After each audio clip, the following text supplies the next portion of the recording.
അസ്സലാമു അലൈക്കും വറഹ്മത്തുള്ളാഹി. ബദറിന്റെ ചരിത്രം ഉണ്ടാവുന്നതിന് മുമ്പ് മക്കയിൽ മഹാനായ യാസിർ കുടുംബം അഥവാ ആലു യാസിർ എന്ന് പറയും. ആലു യാസിർ എന്ന് പറഞ്ഞാൽ യാസിർ റളിയല്ലാഹു അൻഹു, അദ്ദേഹത്തിന്റെ മകൻ അമ്മാർ റളിയല്ലാഹു അൻഹു, അദ്ദേഹത്തിന്റെ പത്നി സുമയ്യ റളിയല്ലാഹു അൻഹ, ഈ കുടുംബം അനുഭവിച്ച പീഡനങ്ങൾ മാത്രം മതി 1000 ബദറുകൾ നടന്നാലും അതിന് സമമാവുകയില്ല.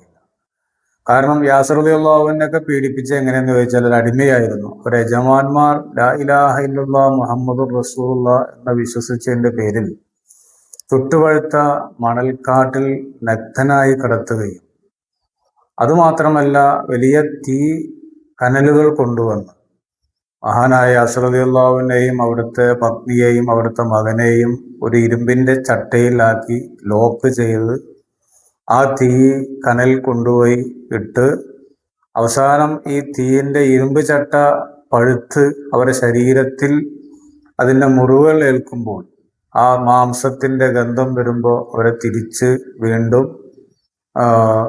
പൂർണ്ണ രൂപത്തിലേക്ക് എത്തിക്കുന്ന രൂപത്തിൽ അത്രയും വലിയ പീഡനങ്ങൾ സഹിച്ച മഹാരഥന്മാരായ സ്വഹാബത്തുൽ കിറാം 13 വർഷക്കാലം മക്കയിൽ പീഡനങ്ങൾ അനുഭവിച്ചു എന്നാണ്.